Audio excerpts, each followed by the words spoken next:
안녕하세요. 신인상파입니다. 코로나19가 불러온 공포와 수요 감소 때문에 전 세계 자산이 급락하고 있습니다.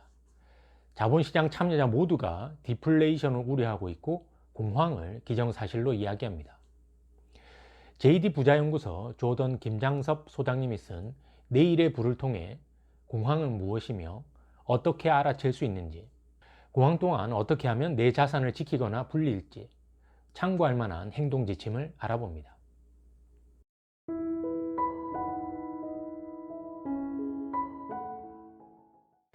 위키백과에서는 공황을 경기순환의 한 국면인 경제활동의 축소 과정이 급격하게 진행하는 현상이라고 정의합니다. 경기는 회복, 번영, 후퇴, 불경기의 사이클을 순환하는데 번영에서 후퇴를 거치지 않고 불경기로 단기간에 이동하는 현상이죠. 마르크스는 자본주의 경제에서 생산이 소비에 비해 지나치게 많아지면 수요와 공급의 균형이 무너져 공황은 필연적으로 발생한다고 했지만 과잉 생산뿐만 아니라 화폐의 과다한 공급, 신용경색으로도 발생합니다. 1987년 블랙 먼데이, 2000년 닷컴 버블, 2008년 금융위기 등이 다양한 이유 탓에 발생한 글로벌 공황들입니다. 우리는 팬데믹이 원인이 될 수 있음을 경험하고 있죠. 공황이 일어나면 거의 모든 자산의 가격이 폭락합니다. 주식, 부동산, 실물 자산은 물론이고 안전자산이라고 하는 금이나 국채 가격까지 하락하죠. 자산 가격이 폭락해 소비 심리가 위축되면 기업 매출이 떨어집니다. 기업이 어려워져 고용을 줄이면 소비는 더 줄어드는 악순환에 돌입합니다. 공황은 분명 큰 위기이지만 좋은 자산을 저렴한 가격에 살 좋은 기회이기도 하죠. 투자자들은 공황 냄새를 누구보다도 빨리 맡고 바닥까지 떨어진 자산을 싼 가격에 사두었다가 경기가 회복하면 큰 차익을 챙겨 빠른 속도로 불을 늘립니다. 저자는 공황을 어떻게 판별할까요? 아주 간단합니다. 미국 3대 주가지수 가운데 나스닥 종합주가지수가 있습니다. 나스닥 종합주가지수는 기술주 중심 지수입니다. 나스닥 종합주가지수 1일 체중 가격으로 마이너스 3% 이상이 한 달에 4번 발생하면 공황입니다.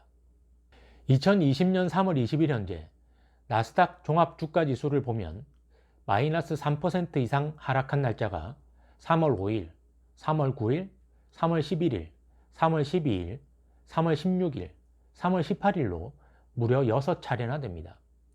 이미 3월 12일에 네 번째 마이너스 3%가 나왔기 때문에 그날로 공황이 확정된 셈입니다. 왜 공황의 기준을 미국의 나스닥으로 삼을까요? 세계 시장은 미국이 이끌어갑니다. 2018년 기준 미국의 GDP는 20조 5천억 달러 수준으로 세계 1위이고 1조 5천억 달러 수준인 대한민국의 13배가 넘습니다. 2위인 중국보다 7조 달러나 많은 금액입니다.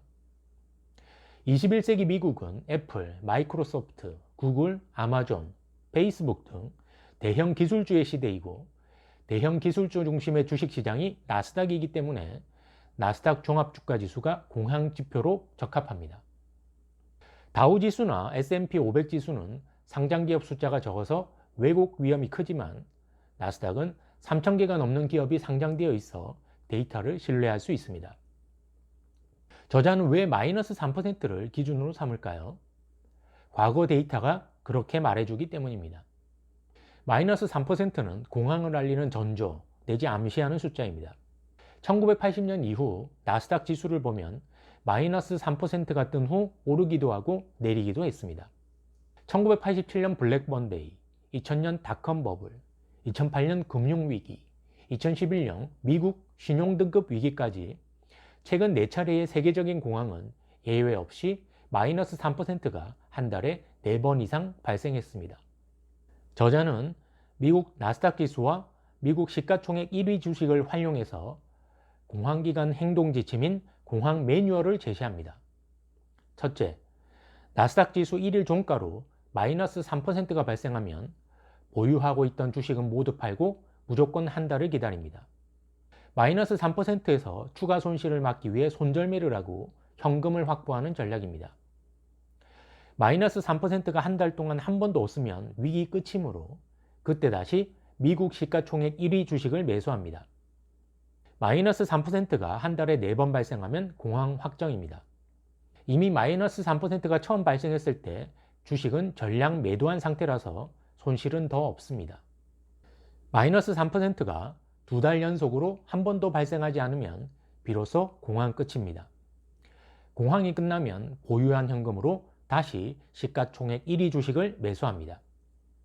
만약 주식을 매수할 시점에 시가총액 순위 1위와 2위의 시가총액 차이가 10% 미만이라면 둘 중 한 가지 방법을 선택합니다. 1위 주식만 매수하거나 1위와 2위를 절반씩 매수하는 방법입니다. 미국 시간 기준 2020년 3월 19일 현재 시가총액 1위는 마이크로소프트이고 2위는 애플입니다. 시가총액 차이는 약 14억 달러로 1.2%에 불과합니다. 미국 시가총액 1위 주식에 투자하는 이유는 간단합니다. 세계에서 가장 안정적이면서 상당히 높은 수익률을 안겨줄 가능성이 크기 때문입니다. 개별 기업을 어렵게 분석할 필요 없이 투자 대상을 정할 수 있습니다. 망할 확률도 가장 낮습니다. 단기적인 시황에 편승하지 않고도 현업에 충실하면서 장기 투자하면 됩니다. 만약 1996년 1월부터 1억 원을 가지고 공황 매뉴얼에 따라 투자했다면 2019년 7월이면 105억 원이 됩니다. 환율까지 고려하면 무려 158억 원이 되는데 불과 23년 만에 벌어진 일입니다. 22%의 양도소득세를 내고 나면 금액은 줄어들지만 매뉴얼로 삼을 만한 충분한 수익률입니다. 나스닥 마이너스 3%가 발생하면 공황 매뉴얼에 따라 모든 주식을 팔고 현금으로 보유하면서 한 달을 기다리면 됩니다. 하지만 현금을 보유하지 않고 미국채에 투자해 수익을 올릴 수도 있습니다. 마이너스 3%가 발생한 초기에는 안전자산으로 이동하는 성향이 커지기 때문에 채권 금리는 낮아지고 채권 가격은 상승합니다. 이때를 이용해 미국채에 투자해 수익을 올리는 방법이 있습니다. 미국채에 투자하는 가장 손쉬운 방법은 미국채 장기물에 투자하는 ETF를 사는 것입니다. 미국채 20년물 이상에 투자하는 TLT가 가장 대표적입니다. TLT는 블랙락이라고 하는 세계적인 자산 운용사가 운영하는 미국채 ETF 중 하나입니다. 스마트폰에 증권사 HTS를 설치하고 계좌를 개설해 두면 해외 주식이나 해외 채권에 투자하기 쉽습니다. 마이너스 3%가 발생하면 모든 주식을 팔고 TLT를 매수합니다. 이렇게 TLT에 투자하고 있다가 공황 매뉴얼대로 주식을 매수해도 되는 시기가 오면 TLT를 팔고 1등 주식을 매수합니다. 주의할 점은 공황 초기에는 TLT로 수익을 올릴 수 있지만 공황이 길어질수록 TLT도 가격이 하락하기 때문에 초반에만 활용하기를 권하고 있습니다. 미국 중앙은행인 연방준비제도가 금리를 0.0% 내지 0.25%로 낮추었습니다. 대한민국도 건국 이래 최저인 0.75%로 기준금리를 낮추었죠. 금리는 돈의 가격입니다. 돈의 가격이 낮아지면 저축의 매력도 떨어집니다. 1,000만 원을 연복리 0.75% 예금에 넣고 2,000만 원을 만들려면 무려 96년의 세월이 필요합니다. 제로금리 시대에 투자는 선택이 아닌 필수입니다.